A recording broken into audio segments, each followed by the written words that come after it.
To item 10B, tag allocation application hunt committee report. Commissioner and Committee Chair Johnston, informational. A report will be provided on the committee's recent meeting. This report may include potential changes to the application process that may be recommended for action at a future commission meeting. Mr. Johnston. Thank you, Chairman Drew. I put this together because this committee, it doesn't come forward with like a plan from the department or something of that nature. So I wanted to put this together and recap what the TAC does and ultimately now the recommendations that came out of our last meeting, which was on Wednesday, March 16th, because they're fairly significant recommendations that the committee is going to be making to the commission today.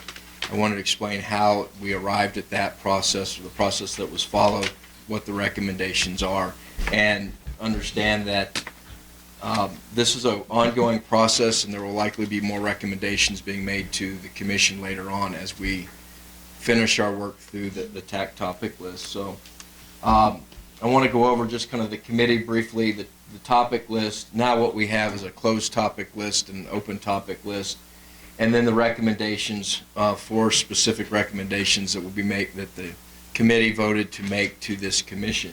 One is an apprentice license or tag opportunity. One is a change to the antelope waiting period from 5 to 3 years if you successfully take an antelope in the preceding year, and the bull elk waiting period to make that a uniform 5-year waiting period if you draw bull elk tag.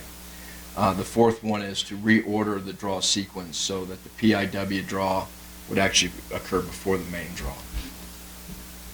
So the purpose of the TAC, I'm not going to read through that, but is to really look at the tag allocation issues, the hunt opportunity, and make recommendations to this commission for changes. The TAC was constituted 2006 to 2008, again from 2012 to 2014, and then we started meeting again in June of 2015. So when we started the process again in June of last year, it's historically, the TAC has utilized what they call the TAC topic list, and it's based upon input from the county boards and the public. So whether it's a county advisory board or just a member of the public, they'll say, here's an issue we want this committee to take a look at. And once it's forwarded to the committee, generally it's added to the list and then to be weighted. 1 is likely, 2 has merit, and 3 doubtful. When we started, we had well over 100 topics on the list. Some, in fact, many were duplicative.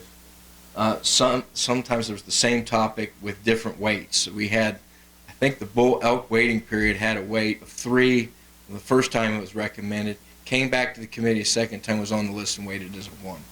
So the first thing we had to do, and then probably the overwhelming majority were weighted at 3, which was then doubtful. So we had a multiple 20-plus page, 100-plus topic list. We tried to make that a little more manageable for both the public to utilize and for us to address in our committee meetings. So what we did is we took the overwhelming majority of the topics weighted at 3 and we moved them to a closed topic list. We evaluated all of them. We considered whether or not any needed to be maintained on the open list, and those that weren't, and they were doubtful and there was no need for further consideration, we moved them to this, what we call the closed TAC topic list. And the idea being that as issues resurface in the future, we have a historical record of what was been considered and moved into that closed topic list. So now we have the open TAC topic list. We've reduced it to about 8 pages, about 50 open items to work through. Virtually all of the topics are now weighted at 2 or 1. It's a little more manageable process for the committee to work through. I think more importantly, though, as we ask for more public input on the open items, I believe it'll be easier for the public and the CABs to get through the topic list at their meetings to make any recommendations to the committee. So there's 4 recommendations that came out of our meeting on March the 16th. One is an apprentice license tag opportunity. One is the antelope waiting period, the bull elk waiting period, and the PIW draw sequence. So the apprentice license tag opportunity, this came from Humboldt County and Washoe County, and Utah has a similar program.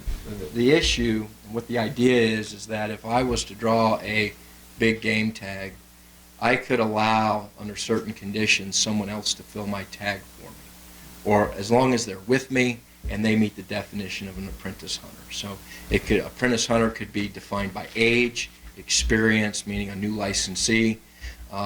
There was a proposal that it be a youth opportunity, and public input was saying, let's not limit this to youth, but expand that to some sort of definition of an apprentice hunter. So perhaps someone who's only held a hunting license for 1 or 2 years. And in that instance, if I held the tag and they were with me in the field during that period of time, they could have the opportunity to fill my tag. There's a legal issue, though, is that NRS currently provides that only the person whose name is on a big game tag may take a big game animal. So this may be, in fact, a situation where we would have to ask the legislature to allow this program to occur. An amendment to the statute might need. So the proposal would be, as I mentioned, the tag holder could allow the apprentice hunter to fill his or her tag under certain conditions. We talked about some of those conditions, but we did not have a definite framework as to what this would be. The things we talked about was that the tag holder would have to be present, so it's not a true transfer of a big game tag.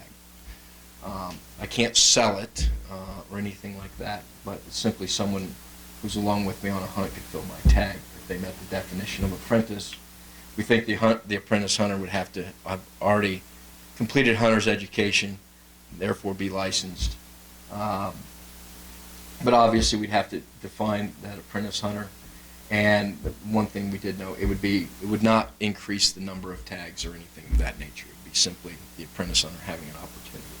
And some of the things that were considered was that people who may be interested in getting into big game hunting may not feel comfortable putting in for the draw or different things like that, but they know someone who does, and that person draws the tag, and you go out kind of as a pair or as a party. The antelope waiting period, this came from the Lyon cab. I think it actually came from when I was on the Lyon County cab. But currently, the issue is the Nevada Administrative Code provides now that any person who harvests an antelope with the horns longer than its ears is not eligible to apply in the following 5 years if they were successful in their hunt. The proposal would be to amend this to make it a 3-year waiting period. Given the amount of points that are established or that people are drawing, we think that the 5-year waiting period is no longer needed. We haven't really heard much objection to that. But with respect to waiting periods, probably one that is going to be a little more controversial will be the bull elk waiting period. This recommendation was made by a vote of 3-0 with 2 members of the committee abstaining, including myself, because Mr. Krim and myself are in the 10-year waiting period, so we did not vote on the proposal. But the issue now, there's 2 waiting periods for bull elk. If you draw a tag and are unsuccessful, you're ineligible to apply for 5 years. If you receive a bull elk tag and you are successful on your hunt, you wait 10 years. The proposal is to amend the administrative code to have a uniform waiting period of 5 years, whether or not the person is successful in filling their tag. A number of rationale have been coming up for this change.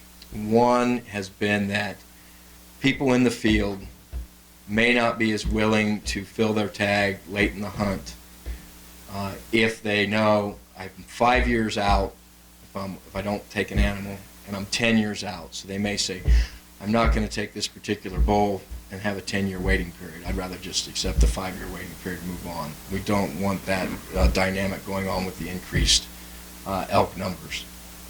Also, with the increased elk numbers, the belief is that a 5-year waiting period is sufficient. Now, this is probably a little more controversial because of how people who are currently in the waiting period will then become eligible now, 5 years earlier, or sooner than they otherwise would be. Mr. Sefton had provided us information, and I believe it was the Las Vegas meeting in September at the committee meeting, and we felt confident that the impact would not be as great as people thought. So that's the recommendation on that issue from the TAC committee. The final one is the PIW draw sequence. That came from the Washoe County cab, and I should back up. The bull elk waiting period modification came from both recommendation from the department and the Washoe cab. The PIW draw sequence, this came from the Washoe cab. The issue right now is currently the PIW draw occurs after the main draw. So if someone wants to participate in, let's say, the PIW deer draw, but they draw a deer tag during the main draw, they're then ineligible for that PIW draw. And when we talked about this, apparently, when the PIW was established, it was like it would be a second chance to get a tag. But Washoe County presented some information that if you have X hundreds of people who are successful in the main draw, who then were taken out of the PIW draw, it's about $35,000 a year in revenue because the PIW draw is not occurring. They're not participating in it. In addition, the feeling is that the PIW tag is more desirable. That is, if you asked a sportsman, would you like to draw your tag in the main draw or draw the PIW tag, they'd say the PIW. And so we don't think that reordering it will affect things. It will slightly change the odds of the PIW draw because you'll have more people participating, but the odds on the PIW tag are really not that great, and it shouldn't shift things too much. We looked at really the revenue issue, and I believe this can all be done through administrative code. It would not be statute, I think. I haven't had an opportunity to confirm that. So those are the 4 recommendations, and what we'd ask is that the chairman's ability to put these items for, if it's administrative code changes, put them on the agenda for workshop, future agendas for workshops, so we can hopefully start moving these things through, and then we will continue to work through our topic list and be bringing further recommendations, hopefully, to the commission. Or perhaps the committee decides there's no further recommendations to make, in which case we'd be closing out the topic list. Any questions? Questions for Commissioner Johnston? I had just a couple, now that everyone's jealous of the PowerPoint presentation. I'll expect this from future committee reviews. Yeah. Very polished. I guess the one question that I got, and I was honored to have been accused of this without sitting on the committee, but in respect to the change in waiting periods, the accusation immediately was the driving force for this is a fundraising effort. And I don't know if the committee had discussed that, but my guess is it probably was not the primary reason for advancing this. The other members of the committee can correct me if I'm wrong. That was never even brought up. I don't even think I ever heard it mentioned.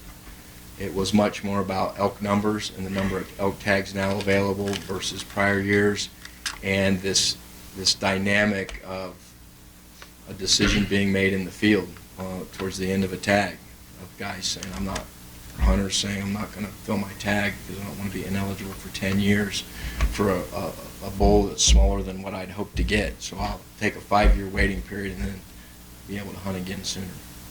And then I guess the other question I had is as we move forward, and I don't know how much of this you did at the committee level when I was on the TAC, like the first time around in the early 2000s, we looked at a bunch of the bonus point data and draw odds and everything else, and I'm not sure how much in depth you got, but in addition to putting this forward and figuring out the best way to proceed on future agendas, I think we need to think about what data we may want to look at as well. Unfortunately, Mr. Sefton was scheduled to attend our committee meeting on March 16th. Due to a scheduling conflict, I believe a meeting that ran over, he was not able to be there. So some of that data was not available at our meeting. In prior meetings it had been considered, but certainly we think that if these items are placed on the agenda, we have to have that information available in support material prior to the meeting so people can understand how things are going to change. Okay, we're on the same page, and that's good. Additional questions? Commissioner Hubs? Yes, I have a couple questions. In regard to the waiting period, I'm assuming those are governed by an act. You were saying they are regulations, and that is derived from the department. ultimately, I mean, at some point, how do those come up? Is it through your committee meetings themselves, or does the department typically come up with those and we're just revisiting them over time? I don't know how they were originally established, but they're in the regulations, and there's different waiting periods for different species. The changes that have been proposed have come with the bull elk waiting period. That proposed change was made by both the department and the Washoe County CAB. And the antelope waiting period also came from a CAB. I know too, when we were the last iteration of the TAC committee, this bull elk waiting period was discussed as well. It just did not advance out of the committee at that point in time. Yeah, I do know. I can't remember the dates of when the waiting periods were originally established, but I do know there were amendments in the early to mid 2000s because, like I said, there was a committee at that time that recommended them. I want to say Rocky Mountain goat, maybe Rocky Mountain bighorn went from like once in a lifetime to 10 years. There was some discussion around the antelope waiting period and the bull elk waiting period at that time, but I think the number of tags being issued even since then has changed quite substantially. So it's one of those things that's in the NAC, as you mentioned, and then obviously it's this commission's prerogative to review those from time to time, like all the regulations that we look at. Mm-hmm. And then the first one that was on that we've discussed was the antelope and the apprentice, which is kind of novel, but it was interesting. I thought about that, and then obviously was thinking about why we would do that, and perhaps younger hunters or more inexperienced hunters, and then obviously ultimately thinking, well, the tag holder themselves would have to maintain liability for what's happening on the hunt, but because we'd have to think if you're hunting with an apprentice, right, perhaps there could be error, and that would be a time that you would want to have a more seasoned hunter with that person that allowed them the opportunity to do a big game hunt. But if that's through the legislature, I'm just curious as to how we would go about doing that. I mean, what process would that take, Jeremy? Typically, the commission has not been in the habit, and I don't know that it would be within our prerogative to request a BDR formally. Typically, the department has a very small number of BDRs reserved for them, and this wouldn't be anywhere near the level of priority that would take that precedent. Certainly, if there was a group that wanted to sponsor a BDR, had a legislator that was interested in the issue, they could certainly do that. This commission could weigh in at that time. But yeah, that one's a little more difficult because we can't make that change. And then I think the one issue is to take a look at the statute on the limitations of the big game, the holder of the tag. Is there any language in that statute that would afford any ability to try to develop this program under the existing statute as well? There may not be, but it's something that could be looked at. Additional questions? All right. Thank you, Brad. Thanks. With that, we'll go ahead and close item 10B and open up item 10C, Sage Grouse Update. Wildlife Habitat Specialist Sean Espinoza, informational. The department will provide an update on the status of sage grouse. Mr. Espinoza, good afternoon. Thank you, Chairman Drew, members of the commission. Sean Espinoza, for the record, Upland Game Staff Specialist with the department. I'll try and be brief because I know we're supposed to get out to the management area. Normally, Director Wasley usually provides you with the update, and it's kind of more from a 30,000-foot national level. This perspective will be much more, I think, internal in nature. One of the outcomes of the land use planning process, the Greater Sage Grouse Land Use Plan Amendment, that sort of changed things for us is that the BLM is in greater coordination, I think, with the state wildlife agencies. And one of the outcomes of that is that we are to perform seasonal habitat mapping for any projects that occur within greater sage grouse habitat. And certainly that's created some added workload within the game and habitat divisions in the agencies, or in the agency. So staff provided a protocol basically to the field level. We are basically to provide habitat layers for nesting habitat, lek habitat, 2 different layers of broodering habitat, which includes the upland and the riparian, and then winter habitat. So 5 layers basically go back to the BLM for each one of the projects. We are using the USGS seasonal habitat mapping that basically was an outcome of all the different research projects going on in Nevada, informed research selection function models. We have a nesting habitat that was developed by Dan Gibson with University of Nevada, Reno, and then also a late broodering habitat developed by Philip Street with UNR as an outcome of some of the work they're doing on the Sheldon Hart Massacre Project. So those things basically are tools utilized by the field staff to come up with the seasonal habitat delineations on projects. To date, we've received 88 different requests from the BLM for projects, and they range from anything from habitat treatments to mine expansions to spring exclosures and so forth. And just to give you an idea of how that breaks down, we even get requests from the California side of things too, because that spills over into Nevada. But in the Applegate field office in the northwestern section of the state, we've received requests for 8 projects, 7 requests from the Battle Mountain district, 15 projects in the Carson City district, 24 projects in Elko, 30 in the Ely district, and 4 in Winnemucca. To date, I think we've completed about 17 different habitat delineations for those projects. So there is a bit of a backlog. We feel that a lot of projects were backed up until the record of decision is signed, and then the floodgates opened. So that's why there's been so many projects that have come forth. Things have slowed down a little bit right now, so we're hoping that busy period is behind us to a degree. Aside from that, we have several research crews in the field right now. As I mentioned, we have the Sheldon Hart Massacre Project in the northwestern section of the state to determine the effects of wild horse utilization and livestock grazing on sage grouse. We have a project in the Desatoya Mountains looking at the long-term effects of some landscape scale treatments in that mountain range, particularly some riparian restoration as well as some large-scale pinyon juniper treatment in the Desatoyas.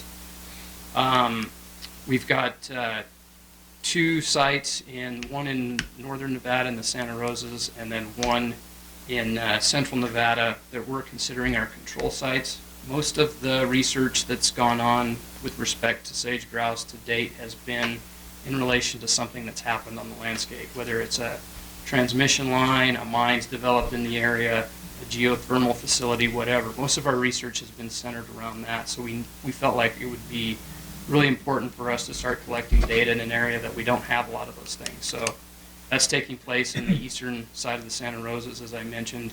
Not a lot of roads, pipelines, transmission lines, nothing like that out there, and habitat's in pretty good shape. The other site is in Monitor Valley and in Butler Basin. We're monitoring birds in Bi-State, Desert Creek, and Mount Grant. We have 2 research crews down there. We also have the Raven Research Project in the Virginia Mountains. South Cave and Hamlin Valley, we've begun a project working collaboratively with Utah State University. They've actually had several birds marked on the Utah side of Hamlin Valley that use habitats on both sides of the line. We've worked with BLM on some landscape scale pinyon juniper removal projects down there as well, so we're kind of monitoring the effects of those types of treatments. So we've got the Desatoyas, pine nuts to a degree, and then even the Hamlin South Cave to look at effects of pinyon juniper removal. Other crews that are out there right now, there's research crews at Tuscarora and McGinnis Hills geothermal facilities, Midway Gold Project in Eureka County, the Pine Nut Mountains, and the Southwest Intertype Project in White Pine County. Aside from those research projects, we've participated with some of the projects that were submitted to the Sagebrush Ecosystem Council for credit development. There were 22 projects that were submitted to the technical team. to determine whether or not they'd be eligible for credit development. The input that we've had there is basically the where these projects were located, whether or not we thought that they would actually be meaningful for grouse and have uplift for the species in those areas. We haven't had much input on actually what was being done. I think that's probably going to come later. We had some input on the credit system user's guide, which is pretty comprehensive, and provided feedback to the technical team on that. Aside from that, the Sage and Columbian Sharp-tailed Grouse Workshop is coming up in mid-June. Myself and John Toll will be attending that. And then just a quick update, this is not sage grouse related, but our sharp-tailed grouse project in northeastern Nevada, we just got word today that we had 11 males on elect, which was good news because we did have a high amount of overwinter mortality in December and January.